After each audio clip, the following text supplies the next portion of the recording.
Your overall plan right now has 5 principles. Let's go through point by point. Point number 1, clear responsibility and accountability for energy decisions. What do you mean by that? Well, there's not any department in Washington where you go for energy decision. I mean, all of them. You go to the Commerce Department if you want to export oil.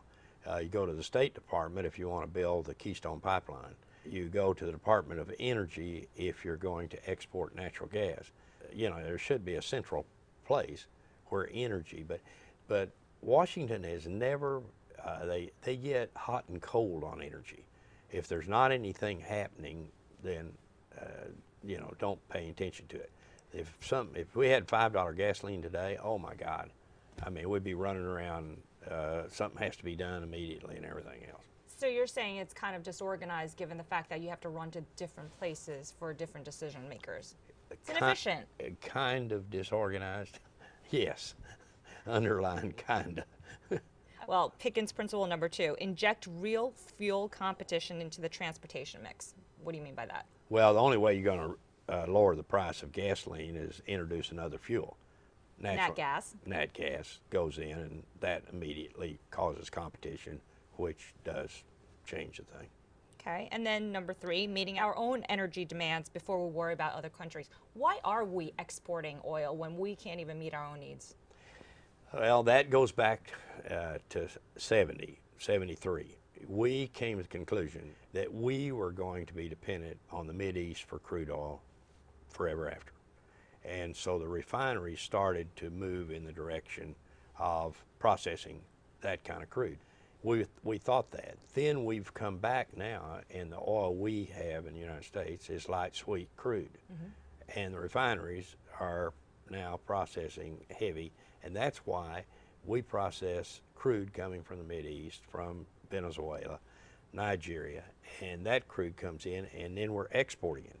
Now we're exporting about 4 million barrels of refined products every day out of the United States. We don't have an energy plan, is what it is. The refineries need to move back to process light sweet. Don't export the crude, use it here, but with no plan, you know, you just move on as it's put together, you know, piece by piece. Principle number 4, pursue a North American energy alliance. What do you mean by that? North America, take Canada, Mexico, the United States. We are wonderful markets for their oil. Okay, and believe it or not, we're exporting now. By the end of the year, we'll be up, I think, to about 2 billion cubic feet of gas to Mexico. So we're shipping gas, but we get some gas from Canada too. So it's a natural to work together, and you put together a North American Energy Alliance, and you then don't need OPEC. And finally, your other principle, energy is not a free market. The world produces 92 million barrels of oil a day. OPEC produces 30 million. Somebody says, well, how do they set the price for oil? They set it because the 30 million they have is a cartel, and they operate as a unit. The rest of the 62 million that's produced in the world, but as you split it up, the fact that 30 million will stick together, and they will adjust supply to fit price, is so they want the price to be $100 a barrel or more.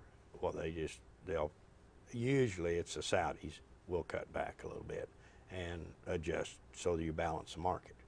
And so they do set the price for oil. They set the price, which causes gasoline prices to be set too, because you bring that crude into the United States, like I said, and it's processed. Well, it's processed by on the price that OPEC sets.